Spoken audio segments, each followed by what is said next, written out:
2024 সালে কেশপুরে সভায় যাওয়ার পথে শুভেন্দু অধিকারীকে বাধা দেওয়ার অভিযোগ উঠেছিল তৃণমূলের বিরুদ্ধে। পালা বদলের পর গতকাল সেই কেশপুরে কর্মসূচি করলেন মুখ্যমন্ত্রী। সেখানে দাঁড়িয়ে পুরনো ঘটনার প্রসঙ্গ টেনে কড়া পদক্ষেপের বার্তা দিলেন তিনি।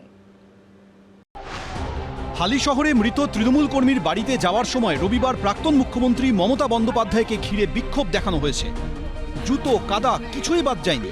সেই ঘটনায় এখনও কেউ গ্রেফতার হয়নি। এই আবহেই মুখ্যমন্ত্রী শুভেন্দু অধিকারীর গলায় উঠে এলো পুরনো মামলার প্রসঙ্গ। 2024 সালের 21শে মে পশ্চিম মেদিনীপুরের কেশপুরে সভা ছিল তৎকালীন বিরোধী দলনেতা শুভেন্দু অধিকারীর। সেই সভাতে যাওয়ার পথে দফায় দফায় ছুতার গেরা সরিষাখোলাতে বিজেপি নেতাকর্মীদের বাধা দেওয়ার অভিযোগ ওঠে তৃণমূলের বিরুদ্ধে। শুভেন্দু অধিকারীকে কটাক্ষ করা হয় বলে অভিযোগ ওঠে। ঘটনার জেরে কার্যত রণমূর্তি ধারণ করেন তৎকালীন বিরোধী দলনেতা।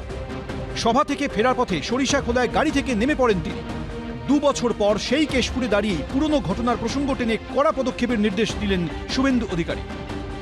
আমি এসপিকে বলে গেলাম, অনেক অত্যাচার সহ্য করেছে নরেন্দ্র মোদী জিন্দাবাদ বলার জন্য অনেক মানুষ, অনেক অত্যাচার সহ্য করেছে। সমস্ত মামলা প্রত্যাহার করবেন, সমস্ত মামলা। এই সামনে যারা বসে আছে এদেরকে জেল খাটিয়েছে মাসের পর মাস। আমি ভুলিনি 24 সালে লোকসভা ভোটে এই কেশপুরে আমাকে সভা করতে যাওয়া বাধা দেওয়া হয়েছিল, মানিনি। আমি বলবো, আমি কিচ্ছু বলিনি। মাননীয় এসপি, ওই মামলাটা আপনি বের করবেন। যারা জড়িত ছিল তাদেরকে আমি জেলে দেখতে চাই। খালি তো হুমকি, খালি থ্রেট।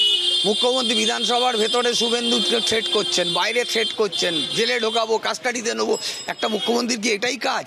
তিনি তার ডেভেলপমেন্টের কোনো কাজ নেই, কেবলমাত্র হুমকি আর ধমক চমক দিয়ে চলবে? এই ধমক চমক বেশি দিন টিকবে না। রাজ্যে বিজেপি সরকার ক্ষমতায় আসার পর একের পর এক পুরনো মামলার ফাইল খুলছে। এই প্রেক্ষাপটে আরও একটা পুরনো ঘটনায় পদক্ষেপের নির্দেশ দিলেন মুখ্যমন্ত্রী। সৌমেন চক্রবর্তী, ব্রতদীপ ভট্টাচার্য, এবিপি আনন্দ। হালি শহরে মমতা বন্দ্যোপাধ্যায়কে ঘিরে বিক্ষোভ এবং তার গাড়িতে হামলার ঘটনায় এখনো পর্যন্ত কাউকে গ্রেফতার করতে পারল না পুলিশ, জানিয়ে সরব হয়েছে কালীঘাট তৃণমূল। যদিও গ্রেফতারি প্রসঙ্গে আগেই মুখ্যমন্ত্রী শুভেন্দু অধিকারী বলেছিলেন পুরোপুরিভাবে পাবলিকের জনরোষ হয়েছে।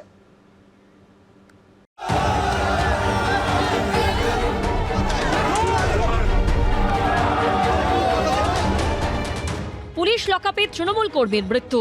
রবিবার উত্তর 24 পরগনার হালি শহরে সেই কর্মীর বাড়িতে যাবার সময় প্রাক্তন মুখ্যমন্ত্রী মমতা বন্দ্যোপাধ্যায়ের গাড়ি ঘিরে বিক্ষোভ দেখানো হয়। চোরের রানী চোর! আজকে মমতা ব্যানার্জি 15 বছর বাংলা লুট করেছে। চোর চোর! হামলার মুখে পড়ে প্রাক্তন মুখ্যমন্ত্রীর গাড়ি। ছোড়া হয় জুতো, চটি, বোতল।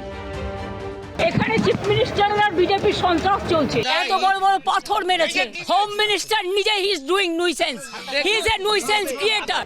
এই ঘটনার পর কেটে গেছে 48 ঘন্টা, কিন্তু প্রাক্তন মুখ্যমন্ত্রীর গাড়ির উপর হামলার ঘটনায় এখনো পর্যন্ত কাউকে গ্রেফতার করা হয়নি।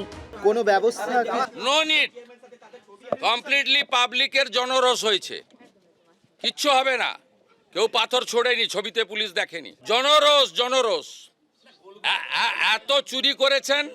মুখ্যমন্ত্রীর এই বক্তব্যের পর প্রশ্ন উঠছে, এরপর কি হবে, কি করবে পুলিশ? অ্যাকশন হবে বলছে, অথচ কোনো গ্রেফতার নেই। মমতা ব্যানার্জিকে পাথর দিয়ে মেরে ফেলার চেষ্টা হলো। কাঁচ যদি বন্ধ না থাকতো তাহলে তো মমতা ব্যানার্জি একটা জখম হতেন, আক্রান্ত হতেন, রক্তাক্ত হতেন। যে রাজনীতি ওরা নিয়ে আসছেন, এই রাজনীতির পরিণতি কিন্তু খুব খারাপ বলেই আমার মনে হয়। এবিপি আনন্দ, এগিয়ে থাকে, এগিয়ে রাখে।